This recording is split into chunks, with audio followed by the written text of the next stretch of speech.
कहानी की शुरुआत होती है। अहाना के ऑफिस में पहले दिन की सुबह थी। अहाना ऑफिस के गेट के सामने खड़ी थी, साफ, सीधी और आत्मविश्वास से भरी हुई। यह सिर्फ एक नौकरी का पहला दिन नहीं था, यह एक जंग की शुरुआत थी। गेट के अंदर कदम रखते ही उसे महसूस हो गया कि यहाँ की हवा साफ नहीं है। ऑफिस का माहौल देखते ही अहाना समझ गई कि यहाँ वेलफेयर ऑफिसर के नाम पर सिर्फ फाइलों का खेल चलता है। बॉस अपनी कुर्सी पर आराम से पीठ टिकाकर बोला, अहाना जी, यहाँ का सिस्टम थोड़ा एडजस्टमेंट पर चलता है। कॉलीग्स ने भी मुस्कुराते हुए इशारा दिया, मैडम, यहाँ ज्यादा सच्चाई नहीं चलती। अहाना ने बिना झिझक सीधा जवाब दिया, मैं एडजस्टमेंट के लिए नहीं, इंसाफ के लिए आई हूँ। और जहाँ सच चलना बंद हो जाता है, वहाँ मैं खड़ी हो जाती हूँ। ऑफिस में सन्नाटा छा गया। बॉस की मुस्कान धीरे धीरे गायब हो गई। ज्यादा हीरो बनने की जरूरत नहीं है, मैडम। अहाना ने फाइल बंद करते हुए शांत लेकिन मजबूत आवाज में कहा, हीरो मैं नहीं, मेरी कुर्सी का फर्ज है। और इसी पल से ऑफिस में अहाना के लिए नई मुश्किलें शुरू हो गईं। उधर बड़े घर में ठाकुर जी अपने कमरे में गुस्से से चक्कर काट रही थी। अहाना की बातें अब तक उनके कानों में गूंज रही थी। एक दिन घर की तीनों बहुएं और दीदी भाई भी काम पर जाएंगे। बकवास। ठाकुर जी ने गुस्से में तकिया पटक दिया। यह लड़की इस घर को फैक्ट्री बनाना चाहती है। गुस्से गुस्से में ठाकुर जी बिस्तर पर लेटीन और आंखें बंद होते ही एक अजीब सपना शुरू हो गया। सुबह का वक्त था। बड़े घर का आंगन। ठाकुर जी के हाथ में झाड़ू थी, वह जमीन पर पोछा लगा रही थी। चेहरा पसीने से भीगा हुआ था। सामने पोल्टू की नई पत्नी पुजारी खड़ी थी, कमर पर हाथ रखकर हुक्म चला रही थी। अरे सासू माँ, कोने में धूल रह गई है। ऐसे काम करेंगी तो लोग क्या कहेंगे? ठाकुर जी थकी हुई आवाज में बोली, मैं इस घर की मालकिन हूँ।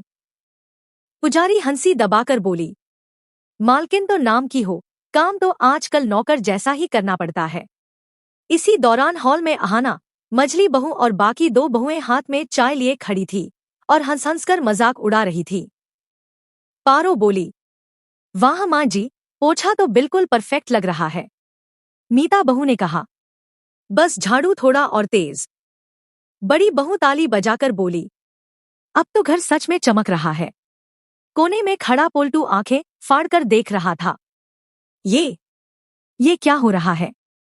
तभी पुजारी तेज आवाज में बोली, पोल्टू, खड़े खड़े क्या देख रहे हो? अपनी माँ से बर्तन धुलवाओ। पूरा घर हंसी से गूंज उठा। ठाकुर जी का पसीना छूट गया। यह सपना है, यह सिर्फ सपना है। अचानक ठाकुर जी की आंख खुल गई। सांस तेज थी, चेहरा सफेद पड़ चुका था। शुक्र है भगवान, सपना था। लेकिन अगले ही पल वह खुद से बुदबुदाईं, पर अगर ये सपना सच हो गया तो? उनकी आंखों में डर उतर आया। अहाना का नाम उनके दिमाग में घूमने लगा। यह लड़की सिर्फ नौकरी नहीं कर रही, यह पूरे घर की सोच बदल रही है। वापस ऑफिस में अहाना के सामने जानबूझकर गलत फाइलें रखी जा रही थी। उस पर दबाव बनाया जा रहा था। बॉस ने साफ शब्दों में कहा, या तो सिस्टम के साथ चलो या सिस्टम तुम्हें कुचल देगा।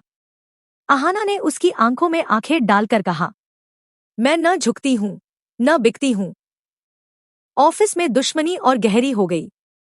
और उधर बड़े घर में एक नया खेल शुरू हो चुका था। ठाकुर जी ने पोल्टू को बुलाया। आंखों में गुस्सा और आवाज में जहर था। अहाना को रोकना होगा, वरना आज सपना है, कल सच बन जाएगा। पोल्टू ने दांत पीसते हुए कहा, इस बार मैं उसे ऑफिस में घेरूंगा। उसकी कुर्सी उसी पर भारी पड़ेगी।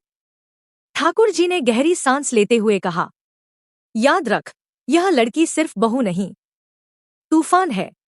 अंत में एक तरफ अहाना ऑफिस के करप्ट सिस्टम से लड़ रही है, दूसरी तरफ बड़ा घर, जहां अब सपने भी डर पैदा करने लगे हैं। और बीच में पारो और बाकी बहुएं, जो धीरे धीरे समझ रही हैं कि अगर अहाना जीत गई तो उनकी जिंदगी भी बदल सकती है। अब सवाल यह है, क्या अहाना ऑफिस के गंदे सिस्टम को तोड़ पाएगी? क्या ठाकुर जी का सपना सिर्फ सपना ही रहेगा, या कल सच बनकर सबके सामने खड़ा होगा? और क्या पोल्टू की नई साजिश अहाना को गिरा पाएगी? अगले एपिसोड में होगा बड़ा धमाका। आप क्या चाहते हैं, सपना सच बने या सच सपना रह जाए? कमेंट करके बताइए और हमारे चैनल टेली साजिश को सब्सक्राइब करना मत भूलिए। अब फैसला आपका है। क्या अहाना सिस्टम तोड़ पाएगी? क्या ठाकुर जी का सपना सच बन जाएगा? या पोल्टू की साजिश सब कुछ तबाह कर देगी? अगर आप चाहते हैं कि सच जीते और सत्ता टूटे, तो अभी लाइक करें। कमेंट में बताएं आप किसके साथ हैं। और ऐसे ही धमाकेदार एपिसोड्स के लिए हमारे चैनल टेली साजिश को सब्सक्राइब करना बिल्कुल मत भूलिए।